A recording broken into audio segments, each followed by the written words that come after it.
Hi, my name is Jen Wengler. I'm the Vice President of Technology for The Right Place and the Director of the Technology Council of West Michigan. Today it is my pleasure to sit down with Shawn Crowley, Co-CEO of Atomic Object and Chair for the Technology Council of West Michigan. We're going to talk about Michigan. We're going to talk about Shawn's journey in leading this very influential council over the last 10 years. Shawn, as you look to step down as your official role as the chair of the Technology Council of West Michigan, what vision excites you the most? Really the vision for the future. When I look back, the Tech Council is just over 10 years old. We started in early 2014, but when I see it today, it seems like the time absolutely has flown by, and all I see is how well poised we are to do even more great things. I look back even on this year, the community turned out with so much engagement and energy at only our third annual Tech Week event. I look at the growth in the membership, the structural maturity we're putting in with our steering committee. We're poised to continue to build on this foundation. And what I also see in the digital technology space is it just keeps moving forward. This year and the last year as well, the buzz of AI and the cross-cutting things that it'll bring into the world of not just tech, but enabling all functions of a business to be more productive. And I like how our community is continuing to build a more inclusive environment to help all of our companies succeed is part of our mission through digital technology, and not just the companies that are focused on digital technology products. So I really see the tech strategy, which we're in our third year of that too, is taking root, and the community is coming together, and there continues to always be opportunities as well as challenges we're facing. And so I think we've established a wonderful foundation and have a really positive vision for what the future will be, with talented leaders continuing to run the council, what's going on with our university partners and with RPI's leadership. I think we're poised to continue to fulfill the mission and really help the region succeed. Yeah, it's really an exciting time very well said. It's really an exciting time to be in Grand Rapids and be in tech. Yeah. But it wasn't always as vibrant as what we had hoped it would be. So maybe it's a good time to step back. Yeah. 11 years ago, 2014. Yeah. When there are four of us. So Yeah. four of us came together. Talk a little bit about, from your personal perspective, why those members came together and what was your purpose and drive in kind of convening that initial group?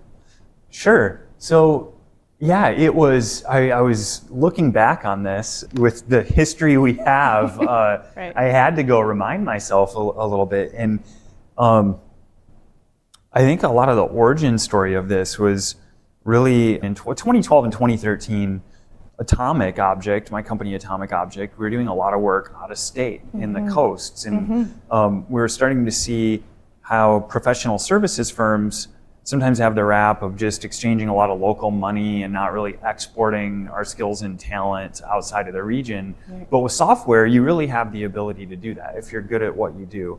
And we started to talk to other companies in the regions that were still more focused on professional services, and they were seeing a similar trend. You have this outstanding world-class software and digital tech talent in West Michigan, but you could also be a really high value equation where based on affordability and cost of living in our region, we didn't have as high of like a billing structure that you might see on the coasts. And it made us very lucrative option for the coasts coming to want to work with top talent at a high value cost point.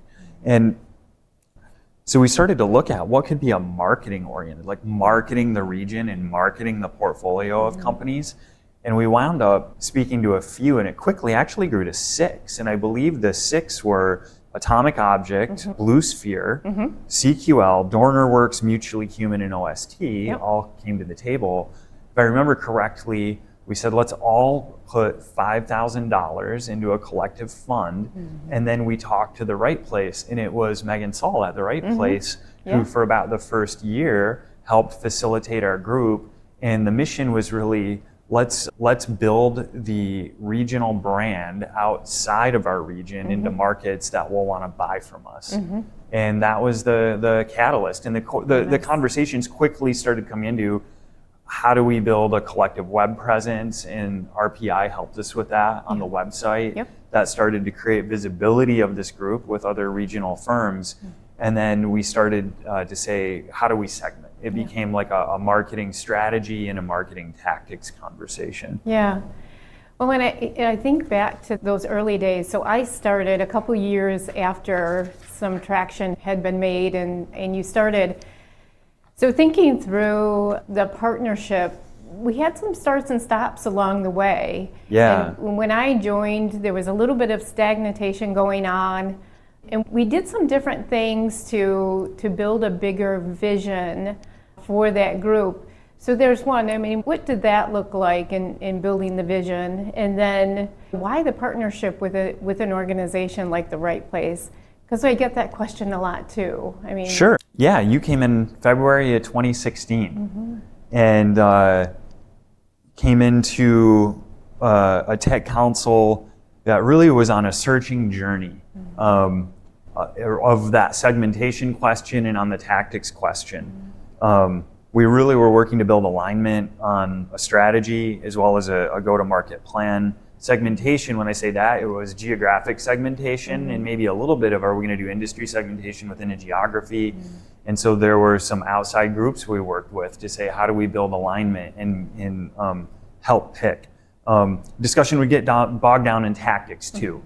So we were looking at tactics on trackability from RPI's website, and then where people, could we get web analytics to see are people clicking through to any member companies? And then the conversation moved out in front too, when you're shouting into the crowded room of the internet, how are we even bringing people to RPI's website? And what does that mean with either boots on the ground or marketing tactics in traditional advertising tactics? And what you'd find, and this is what I found as a leadership lesson, when you bring a lot of disparate companies together, some are marketing led, some are brand led. On the marketing front, you'll have brand marketing companies versus performance-based marketing companies. So this was a very tough question to build alignment on. But what we really saw happening is it with the side conversations where we started to see other and new value taking root. This challenging problem around marketing the region would result in marginal conversations around, what are you doing to develop leaders in your organizations? How are you organizing your own sales and marketing efforts? How are you bringing in customers outside of state? And how are you maturing your capabilities and looking at competitive forces in the market? And how are you growing in different ways and increasing your value proposition to your customers? And it started to become clear that maybe this was the stronger value proposition for membership. We did take one last run, I remember in the 2017 and 2018 time period. We looked at national public relations as a potential tactic, but also saw this was a very extremely competitive place when you're talking about news placement at a national level for regional capabilities of tech talent versus what you see a lot is the movers and shakers in tech product.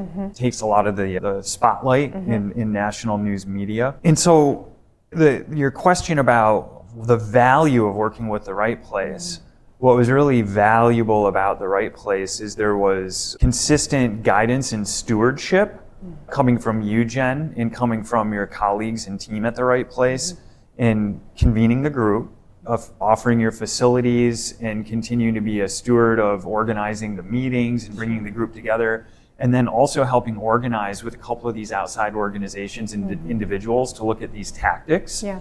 And also, I really think it was working with you to say, at that time, I think this was an inflection point where the group could have dissolved. And there were members saying, this is great that we're getting together on these other share outs, but perhaps this mission we were on to market the region is one that's too tough for us to really align and execute on. And so we could continue this in some other fashion. And that's when we had conversations to say, we believed in our gut that there was value in convening a broader tech group. And we thought maybe what we need to do is recognize the value that's actually happening in these rooms and then look to increase the membership. And that really was a turning point. Yeah.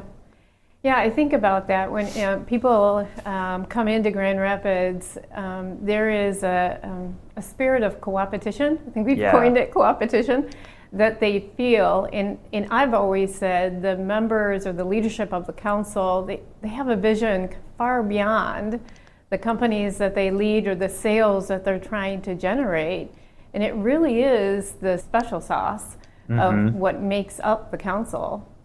Yeah, I agree.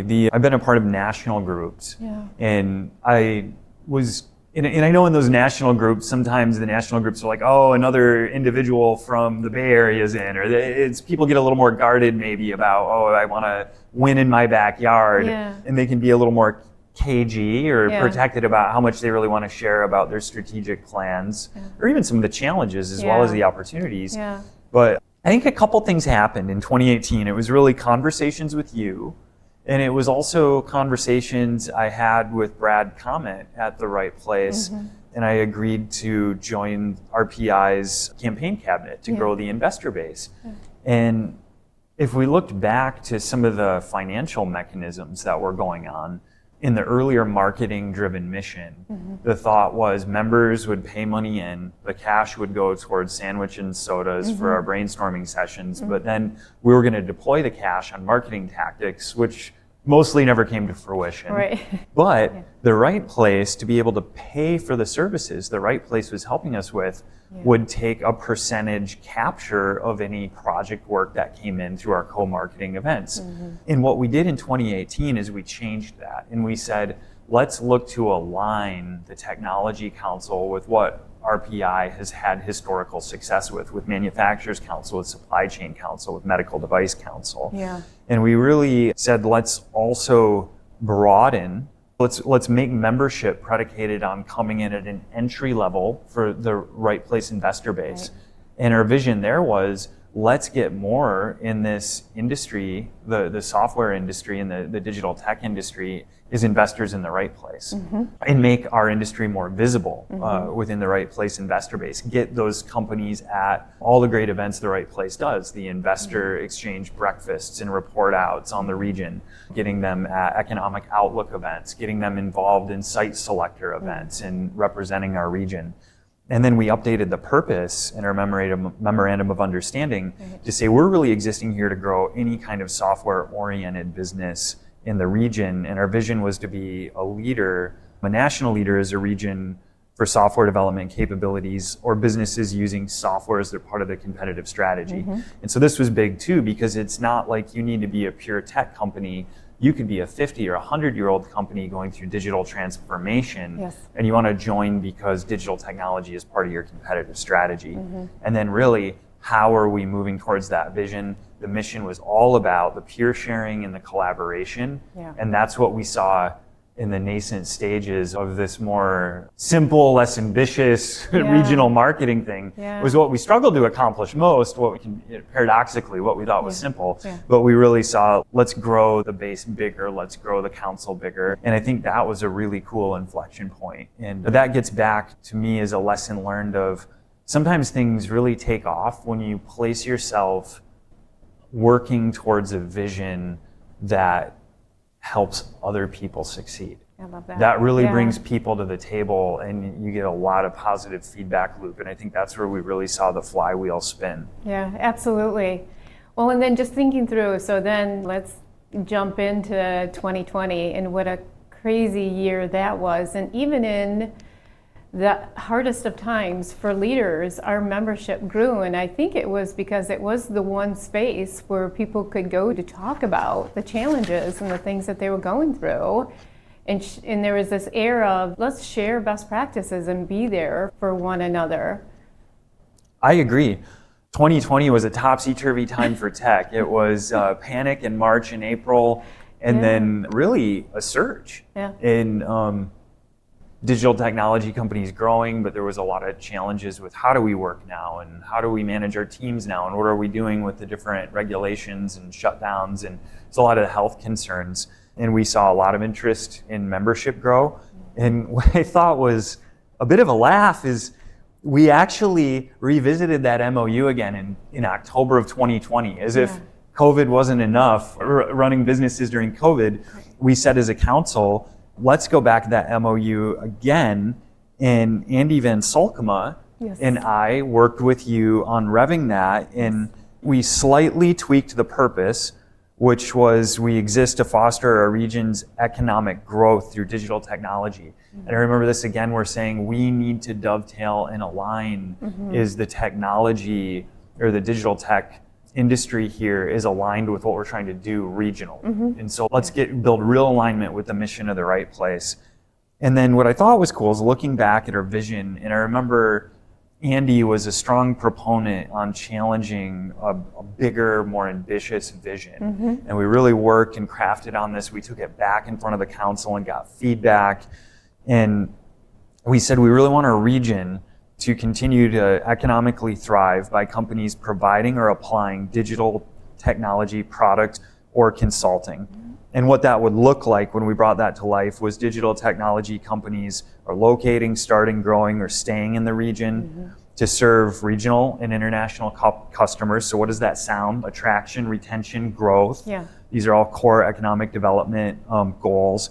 And then also exporting our core capabilities to national and international customers. And then really saying the regional companies in all sectors are accelerating their impact and remaining internationally competitive through digital transformation. And we have global companies in our region. How are we helping them stay at the top of their game through digital transformation? And then also our region has an inclusive and collaborative digital technology community. Our organizations care about the success of helping one another. And when I really look at that work, I think that vision speaks volumes to what you said earlier about co-opetition, collaboration, partnership, about being welcoming. That's big for both retention and attraction. And I really think this continued work on reframing what the council is and what it's there to do was extraordinarily valuable because better things were yet to come in 2021 and 2022. Oh gosh, and continue to. So you talked a lot about the iterations of the council, but Grand Rapids has also went through a lot of iterations and has proven itself as a place where change can be successful. So when I'm out there talking to, I know you and I spent a lot of time with communities outside of Michigan that want to do a tech strategy or a tech council. And we talk about how the community has changed and how our council has changed. But from your perspective as the co-CEO of one of our most influential tech companies here in Grand Rapids, as a local leader and a voice, top 200 people to know in Cranes recently. So I'm privileged to know you. What are your thoughts around this, what we call Grand Rapids 3.0, and the opportunities in front of us? Yeah, I think the opportunities are tremendous, and it also is, we're standing on the shoulders of giants. I mean, RPI has been around 30 plus years. We're coming on 40 years. 40 years. And the story, as I understand it, is that oftentimes economic development flourishes around a moment. It can be the one large regional employer who's thinking about leaving, and people band together to create the incentives and the things that work to keep jobs in the region. And then people fall by the wayside and the tide goes out. If you do see longitudinal efforts, it's commonly through a position at the city or a position at the state or a county level. And those are very important. But what's very interesting, and I think special, not unique, but uncommon with the right place, is its multi-decade span. And also, it can only be as successful as its investor base in community members who come together with the gifts of their time, the human capital, and also the financial resources to help everything flow. And so you really saw Grand Rapids 1.0 was bolstering the manufacturing excellence. This has been a furniture city. It was furniture city long before it was beer city. And we knew how to build things and export things and have global brands. And when we saw the challenges in the 80s come through, and also a lot of revolution in manufacturing through Lean, Six Sigma, automation, people came together and figured out how do we stay competitive internationally with manufacturing, and the right place was instrumental in that. And then you fast forward into what was happening already, some may call it mid-late 90s into the 2000s on healthcare and growing our sector here and what was done with medical mile. And you really have all players working in the interests of the region, whether it's folks at the city of Grand Rapids, folks out on the lakeshore, as well as our friends with the MEDC working in concert with the right place to look at how do we create the tool set and the right incentives to get people to invest in infrastructure and keep their company here, grow their company here, move their company here, and develop the talent to have the skills we need in those companies. And so as we really look at 2014 is not that long behind medical mile, we've been building forward into what this 3.0, and I'll dovetail back into doing that bigger vision around the council. If I remember correctly, was it 2021? Randy came and took the CEO job at the right place. And I remember Randy doing a couple drop-in meetings with our tech council, and he says, I'm really interested. I'm doing my rounds among the investor base. And it really wasn't that long, by Q4 of 2021, with a lot of support with Steve Downing and Gentex, we came back and did a really large event over at Meyer Gardens, bringing in hundreds of people from the community to bring more visibility into what would be released as a tech strategy in 2022. And I think what the right place pulled off there, if I look at like a pivotal moment, it's hard to say what moment or series of moments, but we saw this like momentum we had built. And then Randy came into that momentum and was continuing to bring visibility with the full Right Place board and getting input and buy-in from really large influencers in our community to say, let's open this up and radiate how important technology will be for Grand Rapids 3.0, because digital tech is that cross-cutter across all industry segments. Absolutely. And then we built the strategy and released the strategy. And now we're nearly 3 years into that strategy, and the steam keeps building, the momentum keeps building on the flywheel. And so the 3.0, we're there, we're in it, we're past the inflection point, we're just building it. Well, let's talk about that some more. So we launched a 10-year tech strategy, almost 3 years ago. We've spent the last year and a half executing and building out a framework. So we launched a steering committee to build out the execution plan of that 10-year tech strategy. So I know that you're meeting with colleagues all over the world and kind of talking about best practices and sharing. How do you see what we're doing here in Grand Rapids with the council, the community, the strategy, mirroring or even as a best practice compared to what around the world? I really think what we're doing is moving ourselves to the best in class of doing this right. When I look back to 2005 to 2010, we'd do a lot of trips out to Portland, Oregon, and there was oftentimes large open source technology conferences there. And in the booth space, you would see technology councils within Oregon, or you'd see when we looked, and I'd head out to San Francisco in the Bay Area, you would see tighter physical infrastructure of tech gulches and talent and leaders who are skilled in product cycling through a much more dense community of leaders. And I see that as well in the East Coast and as well in New York and in the Boston area. All of those regions, to a varying degree, would have some form of maybe an EDO or a university or some type of coalition or a trade organization. Oftentimes, a lot of areas just have practitioner communities, which might be a national or international design or development group, or a publisher that hosts regional meetings on a monthly or quarterly basis. But I think where we're at now is really best of breed in bringing together universities, industry partners, economic development organization with a broad reach that sits over other councils, and then we look to weave those councils together, whether it's like medical device manufacturing or supply chain. I think really it's just now fostering it, right? We've built the terrarium or the petri dish where the magical things are going to grow, and we just need to keep fertilizing it and doing the care, feeding, and stewardship. And then it's really up to us community members. How are we connecting to the strategy and activating it? How are we having our leaders spot opportunity or come together around common challenges? And I love the gardening analogies, right? You can build it. We've sprinkled lots of seeds, and then we're starting to see some things, some flowers blossom. Now how do we kind of water and provide resources to them? Exactly. So thinking about that, I mean, what are next steps for Shawn as you kind of step down as the chair role, but certainly we're not going to let you leave altogether.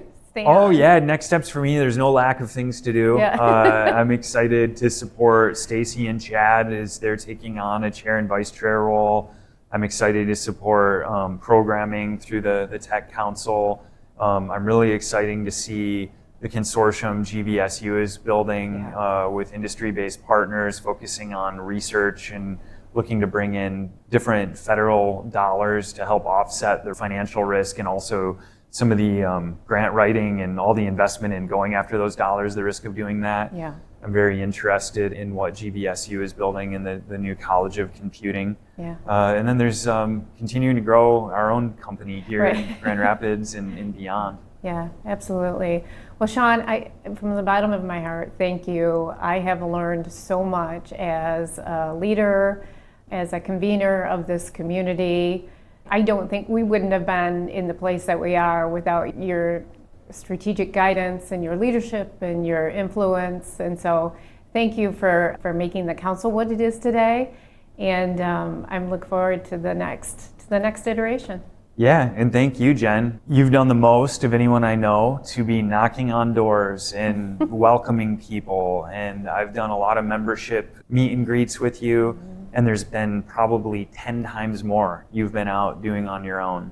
And you've been connecting all of the work with the council into the broader RPI team and bringing those worlds together, helping activate the strategy with other leaders at the right place. It wouldn't be what it is today without you, and I appreciate your continued leadership in the council and in the region. It's a lot of it just comes to showing up, activating, convening folks, shining a light in the right direction, highlighting the opportunities and helping people go after it. You do a really amazing job at that. Thank you. I think the council, it really has a bright future. I'm excited to see where you take it. Thank you. Yeah, it's a labor of love for sure. Yeah. For sure. Thanks, Shawn. Thank you.